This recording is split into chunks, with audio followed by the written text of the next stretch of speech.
Olá, está começando mais um programa da TV Urbanitários. Hoje vou conversar com Franklin Moreira, ele é presidente da Federação Nacional dos Urbanitários, que atua na representação dos trabalhadores do setor elétrico, saneamento e gás. Vamos falar sobre as eleições e as mudanças que podem ocorrer com o processo eleitoral, dependendo de quais dos dois projetos apresentados vencer as eleições. Frank, seja bem-vindo. Obrigado. Em que medidas as eleições elas criam mudanças para o setor elétrico? Na verdade, se pegarmos o que representa o setor elétrico, todos os governos e, portanto, os resultantes das eleições, eles interferem diretamente no setor elétrico. Primeiro porque o setor elétrico ele tem forte regulação e o responsável, a instituição responsável por fazer essa regulação são instituições criadas pelo próprio governo. No passado, não muito longínquo, nós tivemos uma mudança profunda no setor elétrico, que foi a eleição do Fernando Henrique Cardoso. Ou seja, ele criou novas instituições no setor elétrico, criou a ANEEL, Agência Nacional de Energia Elétrica, tirou o poder do Ministério de Minas e Energia de seu poder concedente, ou seja, de regular o funcionamento do setor, e também mudou o papel das empresas estatais, passaram a ser empresas privatizadas no setor elétrico. Então, portanto, determinados governos, com suas políticas, interferem diretamente sobre o setor elétrico. Tá, e qual a influência que as propostas de governo têm para o setor elétrico?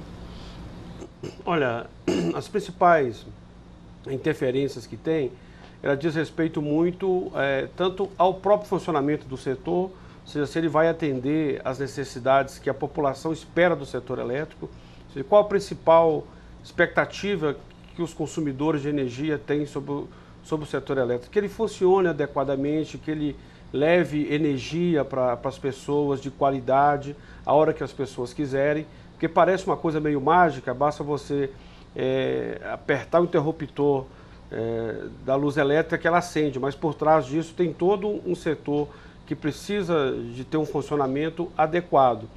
E determinadas políticas, elas interferem muito, ou seja, se é um governo que aposta que as empresas devem investir conforme os seus próprios interesses econômicos, ou seja, se der lucro, investe no setor, se não der, não investe, isso pode ter resultados para a sociedade.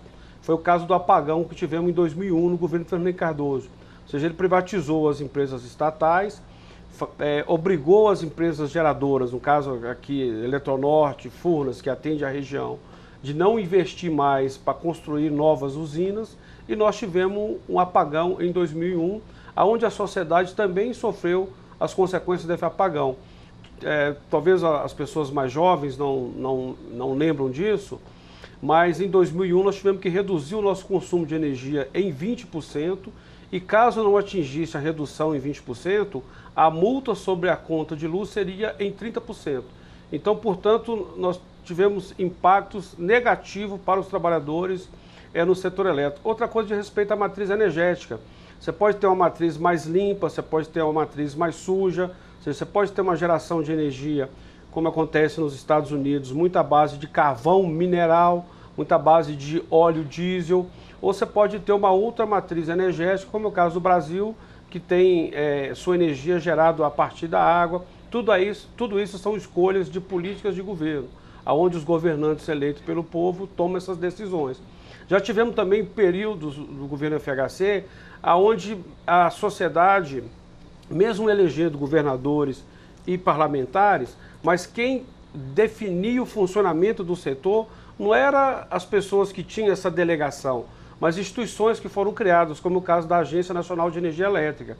Ou seja, a sociedade não vota para diretores da Agência Nacional de Energia Elétrica.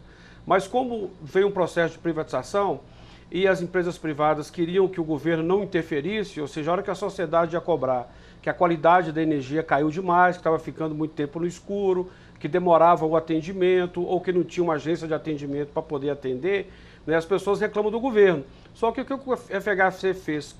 Passou a responsabilidade do funcionamento do setor para uma agência reguladora, onde as pessoas não votam na agência reguladora. Isso para poder facilitar a vida das empresas privadas, porque se o governo pudesse interferir nas empresas, ou seja, elas teriam que mudar a sua atuação. Mas passando para o ANEEL, o governo não tem como interferir, então facilitou a vida das empresas privadas que não sofreram nenhuma pressão, apenas a pressão dos donos das empresas para que tivesse mais lucro, muitas vezes à custa de uma precarização do trabalho, muitos trabalhadores terceirizados, sem qualificação correta para lidar com um setor que é extremamente perigoso do ponto de vista de acidente de trabalho e também do ponto de vista de mortes, onde muitos trabalhadores têm sofrido essas consequências. Frank, a gente está passando agora por um processo eleitoral, né? E aí está sendo apresentado 2 projetos para o setor elétrico. Um que coloca o Estado e o mercado juntos e o outro que traz um histórico de privatizações. Qual o melhor que, assim, para a categoria eletricitária, o melhor representado que pode atender às reivindicações dos trabalhadores? Olha, vamos por comparação e por experiência, né? Nós não estamos falando de nenhum projeto novo. Todos esses 2 governos nós já conhecemos. Ou seja, nós conhecemos o governo do PSDB, na época do Fernando Henrique Cardoso, né, e também nos estados onde ele governou. O caso de São Paulo, né, que privatizou toda a geração de energia no estado de São Paulo e que é parte dos problemas que tem em água hoje, porque o governo não consegue controlar a quantidade de água para geração de energia e para consumo humano. Então nós conhecemos bem o que foi o PSDB no setor elétrico, né? Ou seja, além das privatizações que geraram muitas demissões, nós tivemos um aumento explosivo na tarifa de energia elétrica. A tarifa de energia elétrica não era tão cara como é hoje. E a principal causa disso foi esse modelo de mercado, né, onde trata um bem essencial, e se você precisa daquele bem, né, você não vai medir consequências para poder pagar e ter acesso à energia, porque ninguém quer ficar no escuro, é muito ruim viver hoje sem energia elétrica. Então, portanto, deixar que o mercado tome conta das regras do setor é entregar de bandeja os consumidores para os interesses dos lucros dos acionistas que botam dinheiro e quer seu retorno, né? Nós vivemos numa sociedade capitalista, achamos que ainda não tem correlação de força suficiente para poder fazer uma nova sociedade. Mas tem alguns setores que é papel do Estado, por ser serviços essenciais para a vida humana, né, que eles não sigam a lógica do mercado, aonde se faltou, o preço sobe, ou se o investidor, o dono da empresa, achar que o lucro dele não está adequado, ele manda embora trabalhador, ele deixa de fazer investimento na rede, né? Então esse projeto defendido pelo PSDB nós já conhecemos e sabemos das consequências dele, levou um racionamento, a uma quebradeira de várias empresas, a falta de investimento na energia elétrica, nas redes, para poder melhorar as redes, um número elevado de acidentes de trabalho, morre em média mais de 80 trabalhadores por ano no setor elétrico, muitas terceirizações, e tem um outro modelo, né, que é o modelo iniciado pelo presidente Lula e continuado pela presidente Dilma, que eu acho que interrompeu essa lógica do interesse privado sobre um bem essencial e de privatizações. Então nós achamos que esse projeto ele é mais interessante para o trabalhador. Achamos que tem que ter muitas correções, precisa ajustar muito, tirar muitas amarras que foram colocadas sobre as empresas estatais para que elas prestem melhores serviços, ou seja, mudar muita gestão dessas empresas. Ainda tem muitos gestores com cabeça de mercado, ou seja, é preciso dar também melhores condições de valorização dos trabalhadores no setor. Tá, em 2012, né, foi a última grande mudança do setor elétrico, que foi a concessão a renovação, né, das concessões do setor elétrico. E a federação ela discorda de algumas medidas adotadas pelo governo, né? E assim, como que a federação enxerga que esse projeto atual ele pode avançar, né? Quais as propostas que a federação tem para que esse projeto atual avance? Olha, nós achamos que com a presidente Dilma será mais possível a gente fazer os ajustes em função da renovação das concessões. A renovação das concessões, elas foram boas porque as usinas, depois que terminou o prazo de investimento e de amortização desse investimento, elas iriam ser licitadas, portanto qualquer outra empresa iria ganhar. Ia ser uma grande confusão, porque hoje as usinas estão dentro das empresas, né? E ao fazer o processo de licitação, você ia ter uma desorganização onde teria cada usina com um dono diferente. Então ia ter uma confusão generalizada, seria também uma nova fase de privatização, esse processo de licitação. Foi importante, então, renovar as concessões, ou seja, todas as usinas que são estatais do povo continuam sob o controle da Eletrobras, mas também o governo fez uma coisa que é o seguinte, ou seja, a tarifa teria que baixar, porque se o investimento já foi pago, o consumidor não tem que pagar novamente. Mas, por outro lado, quem mais contribuiu com a renovação das concessões foi a Eletrobras. A CEMIG, administrada pelo PSDB em Minas Gerais, não contribuiu para reduzir a tarifa. A CESP, em São Paulo, também administrada pelo PSDB, não contribuiu. E a Copel, no Paraná, também administrada pelo PSDB, da mesma forma, não topou renovar as concessões e baixar as tarifas.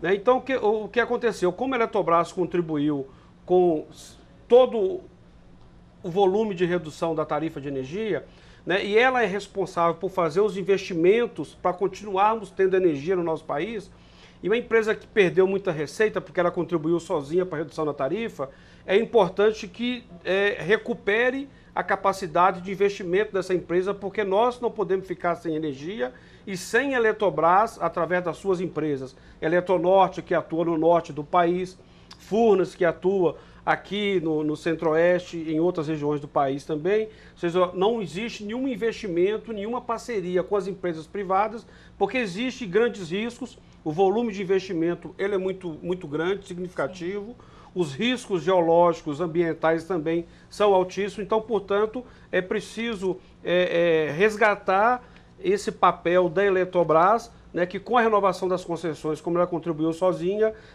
acarretou uma perda significativa de receita. Achamos que o melhor projeto para fazer isso não é quem quer privatizar. Pelo contrário, achamos que numa vitória do Aécio, ele vai dizer o seguinte: olha, a Eletrobras é uma situação difícil, então vamos privatizar todas as suas empresas. Vamos privatizar a Chesf, Eletronorte, Furnas, vamos acabar com tudo. Igual eles fazem quando criam denúncias sobre a Petrobras, mas o que está por trás é o interesse dos grandes investidores, principalmente internacionais, que querem voltar a fazer leilão para poder tirar e controlar sozinho a riqueza do pré-sal. Então, assim, o filme que passa pela nossa cabeça, é que com o governo Aécio, em vez de conseguirmos recuperar a Eletrobras, nós vamos talvez perder a Eletrobras e as suas empresas. Mas com o governo Dilma, pelo seu histórico, pelos compromissos com o setor que teve desde a época quando foi ministra de Minas e Energia, achamos que essa agenda positiva ela é mais possível com a eleição da presidenta Dilma. No resultado das últimas eleições que teve agora no dia 5 de outubro, teve uma nova composição, da bancada dos empresários e teve uma redução na bancada do movimento sindical. Caso a Dilma perca o segundo turno, o que você vê que vai prejudicar a categoria eletricitária, mas a classe trabalhadora? Olha, quais os riscos? Olha só, veja bem, vamos pegar bem recente. Houve no primeiro semestre uma tentativa de aprovar o projeto de lei que regulamenta a terceirização no nosso país, que é o PL 4330. Nós conseguimos uma resistência porque tinha uma bancada expressiva por volta de 100 parlamentares na Câmara Federal, que junto com o movimento sindical, com a CUT e os seus sindicatos, conseguiu impedir a votação desse PL 4330. Uma coisa que nos preocupa muito é que para poder retomar a economia e retomar os investimentos, principalmente na indústria, que tem um poder de disseminar outros investimentos e um poder de escala muito grande em toda a cadeia produtiva nacional, o governo tem feito vários esforços, até em função da crise internacional, crise nos países centrais, Estados Unidos da América e os países da Europa, esse incentivo é importante para poder retomar o crescimento e manter os empregos. O desafio na conjuntura agora é manter o que nós conquistamos no governo Lula, porque quando tinha crise lá fora, vamos lembrar em 97, a crise da Ásia e a crise da Rússia, que não eram países centrais da economia mundial, o Brasil sofreu várias consequências. Tivemos desvalorização de moeda, muitos desempregos. Então, essa quantidade de incentivo que foi dada para a indústria, né, nós achamos que com a continuação da crise, eles vão voltar a pedir mais uma agenda de facilidade para as indústrias. E como o governo já deu quase todos os incentivos que era possível dar, eu acho que a nova agenda que a indústria vai inaugurar para poder tentar retomar ou manter, né, a situação aqui e não acontecer igual acontece na Europa e nos Estados Unidos, vai ser a reforma trabalhista. Vai ser aqueles pontos negativos, fim do FGTS, fim do 13º. Então, assim, são aqueles 101 pontos que os industriais representados pela CNI apresentou para os candidatos, como sendo os pontos que vão modernizar a legislação trabalhista brasileira. Então nos preocupa muito ter reduzido a bancada de sindicalistas no Congresso Nacional. Isso é muito preocupante. Ou seja, o trabalhador, né, ele tem que entender que o Congresso é fundamental para os interesses de classe. Não basta votar, né, naquele candidato que às vezes apenas defende o interesse do seu bairro. É preciso votar também na sua condição material enquanto trabalhador, ou seja, quais são os parlamentares que vão conseguir manter e ampliar os seus direitos no Congresso Nacional, criar novas leis, impedir leis que prejudiquem o trabalhador. Então nós achamos que o movimento sindical, né, esperamos que a Dilma seja eleita, porque se o Aécio for eleito, juntar o Aécio com esse Congresso que está aí, olha, vai ser um massacre para a classe trabalhadora, nós vamos viver anos iguais ou piores do que os anos do FHC, porque a crise era muito diferente da década de 90, onde tinha FHC. E talvez as pessoas mais novas não lembrem, mas eram demissões, eram pessoas passando fome nos sinais, crianças nos sinais vendendo chiclete, vendendo bala para poder ter um pouco de recurso para poder ajudar na sua casa. Então é fundamental, e foi fundamental o Bolsa Família, porque eu acho que nós estamos criando uma nova geração de crianças no nosso país, onde os jovens da periferia, de menores condições econômicas e sociais, têm um direito. Os R$70 por mês é um direito do menino.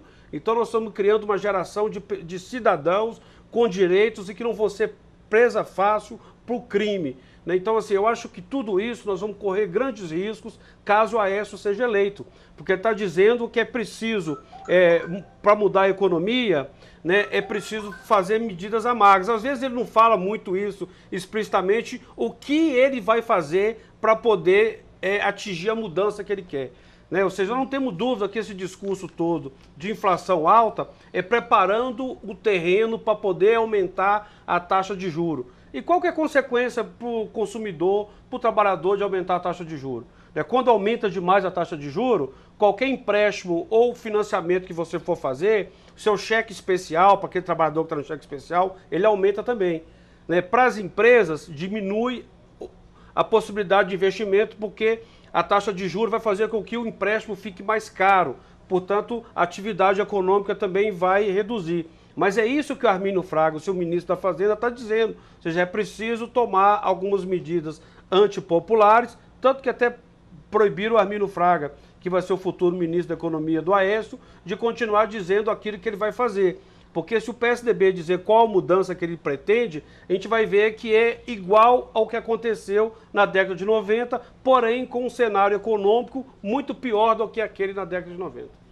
E você falou um pouco da terceirização, e para finalizar, com a aprovação do PL 4330, qual a influência e o que ele representa para a categoria eletricitária? Olha, hoje nós temos a seguinte situação: as empresas que foram privatizadas, 2/3 dos trabalhadores são de empresas terceirizadas e 1/3 de quadro próprio. Tem situações até piores. A empresa do Maranhão, que foi privatizada para um grupo americano chamado PPL, né, depois com a desvalorização cambial, né, porque a FHC vendeu as empresas e disse para os compradores o seguinte: olha, o dólar vai continuar sendo valendo R$1.